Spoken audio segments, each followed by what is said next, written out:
Hello वांगशन family, आप सभी का हमारे चैनल पे स्वागत है। तो आज मैं इसका नेक्स्ट पार्ट लेके आई हूँ गाइस। अब ये जो फैन फिक्शन है, अब ये बस एंड ही होने वाला है। ये इसका जो 14 पार्ट है और इसके बाद इसका एक और पार्ट आएगा 15, जिसके बाद इसकी जो स्टोरी है वो ख़त्म हो जाएगी। उम्मीद है मुझे आपको ये फैन फिक्शन अच्छा लगा होगा। तो इसके बाद इसका लास्ट पार्ट रह जाएगा। तो आज का जो एक्सप्लेनेशन है उसको स्टार्ट करती हूँ मैं। तो पिछले पार्ट में हमने देखा था कि जो वेंग वांगजी होते हैं वो साथ में लेटे हुए होते हैं, क्योंकि जो वांगजी सेकंड पर्सनालिटी ने वेंग को हर्ट कर दिया होता है। जिसके कारण जो वांगजी होता है काफ़ी मतलब कि दुख महसूस कर रहा होता, तो वेंग उसको कंसोल कर रहा होता है। और वेंग उसको मतलब बताता है कि जो वांगजी ने जिस पर्सन उसको देखा था दिन में, असलियत में वो उसका मतलब कि चाइल्डहुड फ्रेंड है, जो कि बहुत समय बाद यहाँ पे आया था और उसकी शादी हो चुकी है। तो इसलिए वो यहाँ पे आया था घूमने फिरने के लिए, और उसने मतलब कि उससे काफ़ी टाइम स्पेंड किया। उसके बाद वो चला गया है वापस अपनी फैमिली के पास। वो लंदन में रहता है। तो इसी कारण जो वेंग था वो आजकल अपना ज़्यादा टाइम उसका स्पेंड कर रहा था, क्योंकि उसे जाना ही था। और वो ये बात वांग जी को बताने ही वाला था, बट वो बता नहीं पाया था। जिसके कारण वांग जी को गलतफहमी हो गई थी और ये सब कुछ हुआ जो भी। जैसे वांग जी को और भी गिल्टी फील होता है, बट वो कुछ कहता नहीं है और वो सो जाता है, और वेंग भी वहीं पर रेस्ट करता है। तो नेक्स्ट मॉर्निंग जब होती है तो जो हमारा वेंग होता है वो जाता है जेवजुन के पास मिलने के लिए, और जाके उनको मतलब सारी बात डिटेल में बताता है कि आखिर क्या हुआ था वांगजी के साथ और वांगजी की कंडीशन जो है वो कैसे हो गई। तो ये बस उनके वांग जो जेवजुन होता है उन्हें काफ़ी शौक लगता है कि जो वांगजी सेकंड पर्सनैलिटी है वो फिर से उस पर हावी हो रही है, क्योंकि वो ठीक हो चुकी थी और वांगजी मतलब कि बिल्कुल नॉर्मल हो चुका था। तो इसलिए वो सोचते हैं कि इसके बारे में वो पूरा वांगजी का चेकअप करेंगे, देखेंगे कि वांगजी को क्या प्रॉब्लम है। और तभी जो वो बातें कर ही रहे होते हैं कि तो जो वाहन जी के जो अंकल होते हैं लैंड क्रैन, वहाँ पे पहुँच जाते हैं। वो जो उनसे मिलने आए होते हैं, बट जब वो वेन को वहाँ देखते हैं तो बहुत वो तो उनका मुँह जो होता है एकदम गुस्सा वाला होता है, और वो कहते हैं कि तुम यहाँ पे क्या कर रहे हो। तो वो कुछ नहीं कहता, बट जो उसके अंकल होते हैं वो वहाँ जाने लगते हैं। बट वेन उनको रोकते हुए कहते हैं कि अंकल मुझे माफ़ कर दीजिए अगर आप मेरी वजह से हर्ट हुए हैं, बट अगर मैंने आपका डिसीजन नहीं माना हो। तो उसके अंकल कुछ नहीं कहते, बट फिर वो कहता है कि बट मैं वांग जी को बहुत प्यार करता हूँ और मैं चाहता हूँ कि वो हमेशा ठीक रहे, खुश रहे, और मैं उसके साथ ही रहना चाहता हूँ। इस पर जो उसके अंकल होते हैं वो मोड़ते हैं, उसका देखते हैं। बट वेंग होता है वो बिल्कुल डरता नहीं है, और उन्हें कहता है कि मुझे इस बात से फ़र्क नहीं पड़ता कि वांग जी के कोई बीमारी क्यों ना हो, कुछ भी क्यों ना हो, चाहे वांग जी ठीक ही क्यों ना, चाहे उसको कुछ भी हो जाए, बट मैं उसे कभी नहीं छोड़ूंगा। और मैं उसकी जो भी उसकी जो कमियाँ उसके साथ ही मैं उसको एक्सेप्ट करूँगा, क्योंकि वही मेरा फर्स्ट लव है। वो उनके अंकल को ये बात कहता है और कह के वहाँ से निकल जाता है। और उसके अंकल जो होते हैं जो वेंग को जाते पीछे देखते होते हैं कि वेंग जा रहा होता है। और जो वेंग होता है वो घर आता है, तुम्हारा वांगजी होता है बैठा होता है, वांगजी को कहता है कि चलो वांगजी हमें कहीं चलना चाहिए। ये बात कह के जो वेंग होता है वांगजी को पकड़ता है और ले आता है उसको डिनर पे। और वो दोनों साथ में मतलब कि काफ़ी इंजॉय करते हैं, काफ़ी मतलब क्वालिटी टाइम स्पेंड करते हैं, खाते पीते हैं, सिटी में घूमते हैं, काफ़ी मतलब इंजॉय कर रहे होते हैं। और वेंग मतलब उसको खुश कर रहा था वांगजी को, क्योंकि उसको पता होता है कि अभी वांगजी थोड़ा टेंस है। तो चाहता था कि एक बार वांगजी को पहले खुश करके फिर उसका जो चेकअप है वो किया जाए, ताकि पता लग सके कि आखिर क्या रीज़न है। तो वो लोग बहुत अच्छे से टाइम स्पेंड करते हैं, खुश रहते हैं। और उसके कुछ समय बाद जो वेंग होता है वांगजी कहता है कि हमें हॉस्पिटल चलना चाहिए वांगजी। तो वांगजी से पूछता है कि क्यों वेंग। तो जो वेंग यहाँ कहता है कि मैं तुम्हारा चेकअप कराना चाहता हूँ वांगजी, क्योंकि मुझे लगता है कि कोई ना कोई रीज़न इससे कारण तुम्हारी पर्सनैलिटी तुम पे हावी हो रही है। तो जो वांगजी है वो कहता है कि मुझे पता है कि कोई ना कोई रीज़न है वेंग, बट मैं हॉस्पिटल नहीं जाना था। क्योंकि वांगजी है हॉस्पिटल डरता होता है, क्योंकि उसने बचपन से बहुत ही ज़्यादा समय जो होता है वो हॉस्पिटल में ही व्यतीत किया होता है। उसने अपना मतलब कि कहा जाए तो आधा टाइम तो बाहर रहता था, आधा टाइम हॉस्पिटल में रहता था। क्योंकि उसके जो अंकल होते हैं वो जब भी उसकी जो सेकंड पर्सनैलिटी उस पर हावी हुआ करती थी, या तो उसको बंद कर दिया करते थे या तो फिर उसको हॉस्पिटल में एडमिट करा दिया करते थे, जब तक कि वो बिल्कुल नॉर्मल नहीं हो जाता था। तो वेंग जी को डर लगता था हॉस्पिटल जाने से, बट जो वेंग होता है उसका हाथ पकड़ते कहता है कि तुम्हें कुछ नहीं होगा, इस बार मैं तुम्हारे साथ चलूँगा।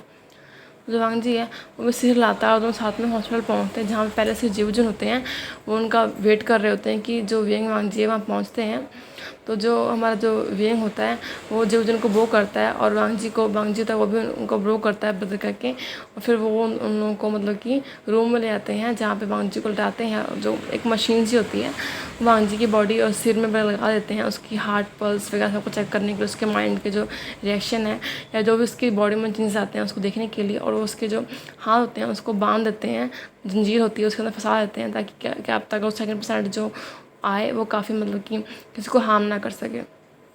और बहुत कुछ ट्राई करते हैं वांग जी के ऊपर, उसकी ओल्ड मेमोरीज, बचपन की मेमोरी, एक्सीडेंट की मेमोरी, और भी बहुत कुछ सैड मोमेंट्स, हैप्पी मोमेंट्स, मतलब कि बहुत कुछ ट्राई करते हैं। बट वांग जी बिल्कुल नॉर्मल रहता है। डॉक्टर शॉक हो रहा होता है कि जो वांग जी है तो बिल्कुल नॉर्मल है, फिर उसकी सेकंड पर्सनैलिटी कब उस पर हावी होती है और कैसे हुई।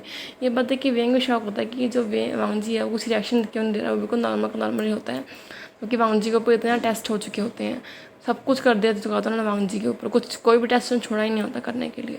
फिर जो जीव जो है वांग जी से, वेंग से पूछते हैं कि क्या उसने कुछ पर्टिकुलरली कुछ हुआ था। तो इस पर जो वेंग है वो उनको बताता है उसकी बात, जो वांग जी को लगा था कि वो उसको चीट कर रहा है, ये वाली बात। उसने मतलब कि उसने इसको, किसी ने उसको हक किया था, तो ये चीज़ वांग जी ने देख ली थी। तो जब जो ना समझ आते हैं कि जो सेकंड जो पर्सनैलिटी है वो वेंग से जुड़ी हुई है, और वेंग को मतलब कि वेंग को देख के ही वो आती है, और वेंग के उसके पास होने पर वो नहीं आती है। तो ऐसा कह के वो तुरंत मतलब कि वेंग कहता है कि अब मैं मतलब एक एक्सपेरिमेंट करूँगा, तो तुम जो है वो बिल्कुल मतलब कि कोई भी रिएक्शन नहीं करोगे, और जो भी मैं करूँगा तुमसे करने दोगे। तो जो जो वेंग है वो कहता है ठीक है। ऐसे करके जीवजन होते हैं वो वांग जी वेंग को कस के पकड़ लेते हैं वांग जी के सामने, और वांग जी उनकी तरफ देखने लगता है और उसको अपनी तरफ खींच लेते हैं। और वेंग होता है, ये भी शौक होता है कि जो वांग जी देख रहा था, और वेंग बहुत क्लोज आ रहता है उनके। और जो जीवजन होते हैं वो मतलब उसके बालों को रफल करने आते हैं, उसके फेस पे हाथ फिराते हैं। पहले तो वेंग बहुत हैरान होता है, बट जो जीवजन उन्होंने कहा होता है इसलिए वो कुछ मतलब कि रिएक्शन नहीं करता है, और बिल्कुल नॉर्मल रहता है। और तो फिर जो जो जो जीवजन होते हैं वो वांग जी को, वेंग को ऐसे टच कर रहे होते हैं और देख लेते हैं वांग जी के रिएक्शन की तरफ। वांग जी शांत रहने की बहुत कोशिश करता है, पर जैसे जीवजन होते हैं वो वेंग के मतलब कि अपर बॉडी पे ऐसी, उस शर्ट पे ऐसे हाथ फिराते हैं उसकी नेक के अराउंड और चेस्ट पे। वो तो वेंग की सेकंड पर्सनैलिटी एकदम से, जो वांग जी सेकंड पर्सनैलिटी और ट्रिगर हो जाती है, और वो आ जाती है और वो गुस्सा करने लगती है और बहुत ही चिल्लाने लग जाती है। तो ये देख के जो जीवजन होता है तुरंत छोड़ देते हैं, और वेंग भी अलग हो जाता है, और उनको पता लग जाता है कि सेकंड पर्सनैलिटी है वो कब आती है, कब ट्रिगर होती है उसकी बॉडी में। और समझ आते हैं कि जो वेंग है वो सेकंड पर्सनैलिटी को कंट्रोल कर सकता है वांग जी की, और उसी के जो वही रीज़न है कि सेकंड पर्सनैलिटी उसके ऊपर हावी हो सकती है। और तो ये सब देख रहे होते हैं, और तभी जो जीवजन होते हैं वो एक इंजेक्शन ले आके वांग जी को लगा देते हैं। सेकंड पर्सनैलिटी उसकी शांत हो जाती है और वो बिल्कुल नॉर्मल हो जाता है। और जो ये सब चीज़ें होते हैं वो उसके अंकल भी देख रहे होते हैं विंडो से कि आखिर क्या हो रहा है, और उनको पता रहता है कि जो उसकी जो वांग जी की बीमारी का जो सोल्यूशन है वो वेंग है, और जो रीज़न है वो भी एक तरीके से वेंग ही है।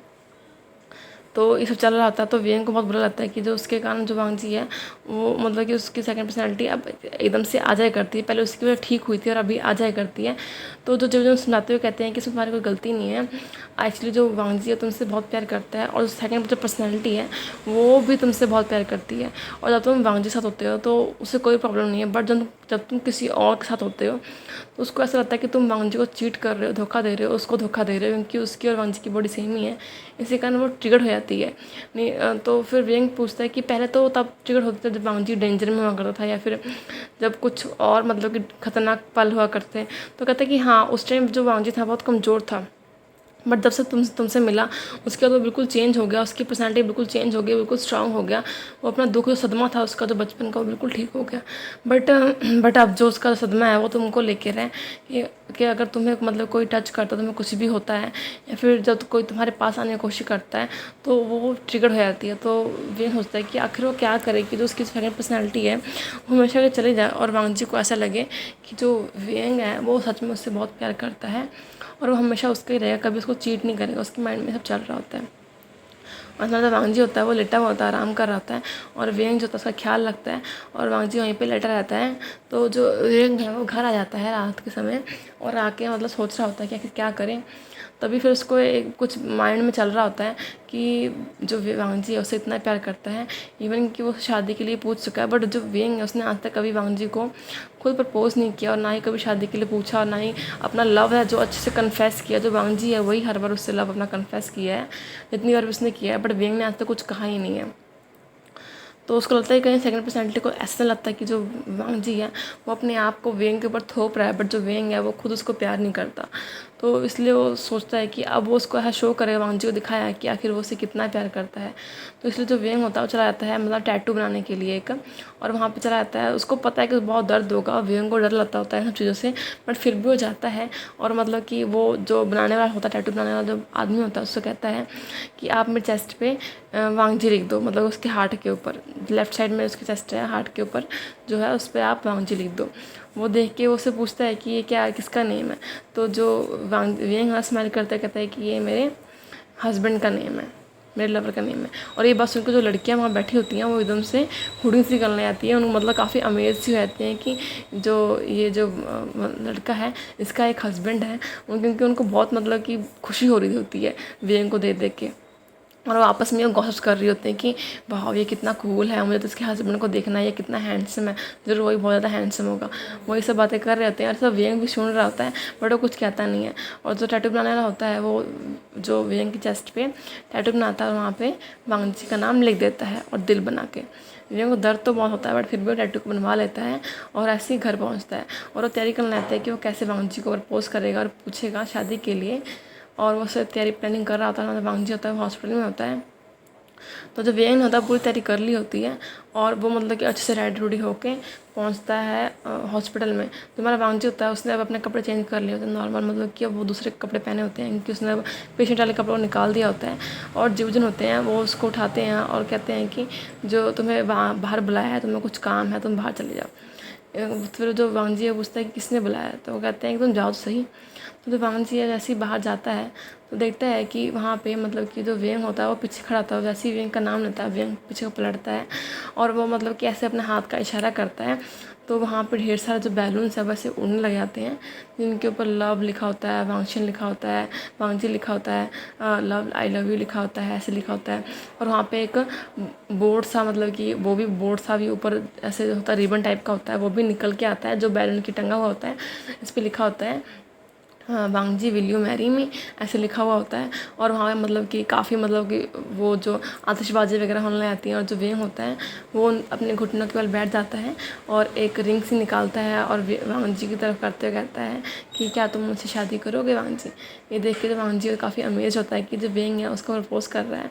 और उसके बाद जो वियंग होता है वो अपने शर्ट के बटन को ओपन करता है। वांगजी देखता है कि वो खुले में है और वियंग जो अपने शर्ट के बटन को ओपन कर रहा है, वो काफ़ी वो उसको मना करता है। और फिर वो देखता है कि वियंग ने अपने शर्ट के बटन ओपन कर दे, देखता है कि उसके चेस्ट पे लिखा होता है वांगजी। ये देख के जो वांगजी की आंखें होती हैं वो आंसू से भर जाती हैं और बहुत ज़्यादा खुश होता है इस टाइम कि जो उसका जो लव है फाइनली उसने उसको लव कन्फेस किया। और इवन कन्फेस ही नहीं किया, उसने उसको मैरिज के लिए पूछा और उसने अपना जो लव है उसको शो किया। उसकी जो बॉडी पे उसके नाम का टैटू है। तो जो वांगजी हमारा जाता है और जाके सीधा जो वियंग के टैटू पे किस करता है, उसको हग कर लेता है और वो कहता है कि हाँ। और उसके बाद फिर जो वांगजी है वो घुटनों के बल बैठता है और वियंग से पूछता है क्या तुम मुझसे शादी करोगे। तो जो वियंग है स्माइल करते हुए कहता है कि लंजा मैं तुम्हारा ही हूँ, तभी तुम्हारा नाम मैंने यहाँ पे लिखवाया है ताकि मैं कभी किसी का ना हो सकूँ। और ये सब जो चीज़ें होती हैं, जो लंचन होते हैं वो भी देख रहे होते हैं और जो लैंगटन होते हैं वो भी देख रहे होते हैं और वो भी लोग स्माइल कर रहे होते हैं। लंचन है वो देखता है कि लैंगटन स्माइल कर रहे होते हैं और समझ आते हैं कि अब उन्हें भी इस विषय से कोई प्रॉब्लम नहीं है। और जो वियंग और वांगजी दूसरे को हक करते हैं और बहुत खुश हो रहे होते हैं। और जो वांगजी उस हाथ फेरते कहते तुम्हें दर्द तो नहीं हो रहा। तो जो वियंग है वो कहता है कि नहीं हल्का दर्द हुआ था बट अब ठीक है, मैंने तुम्हारे लिए किया। तो बहुत खुश होता है वांगजी, कहता है कि तुम बहुत बहुत क्यूट हो वियंग, ऐसा कहकर उनसे हक कर रहे होते हैं। तभी वहाँ पे सभी लोग पहुँचते हैं और तभी जो वांगजी होता है वो अपने अंकल को देखता है और वो देख के वियंग को कस के पकड़ लेता है कमर से कि कहीं उसके अंकल उसे फिर से मतलब अलग ना कर दे। बट जो उसके अंकल हैं वो कहते हैं कि मैं चाहता हूँ तुम दोनों अब शादी कर लो और मुझे तुम दोनों की शादी से कोई प्रॉब्लम नहीं है। तो ये देख के जो वांगजी होता है वो बहुत खुश होता है और वियंग भी बहुत एक्साइटेड हो जाता है और वो अंकल का हाथ पकड़ते कहता है thank you so much uncle. तो जो अंकल है वो कहते हैं कोई बात नहीं, बट मेरे जो नेफ्यू है उसको हमेशा खुश रखना और उसकी जो सेहत का ध्यान रखना। तो उस पर अपना सिर लाते कहता है चिंता मत कीजिएगा, मैं इसका हमेशा ख्याल रखूँगा। तो जो वांगजी है वो जाके अपने अंकल को हक करते कहता है कि शुक्रिया अंकल आपका। तो जो उसके अंकल होते हैं सिर में हाथ फैलाते कहते हैं कि मैं तुझे तुम्हारी खुशी देखनी है और तुम बहुत खुश हो वियंग के साथ, तो इसलिए चाहता हूँ कि तुम दोनों शादी करके खुश रहो। और जो उसके ब्रदर होते हैं वो बहुत खुश होते हैं। तो इस तरह से इस पार्ट को एंड करते हैं। नेक्स्ट पार्ट में हम वांगशन की मैरिज देखेंगे।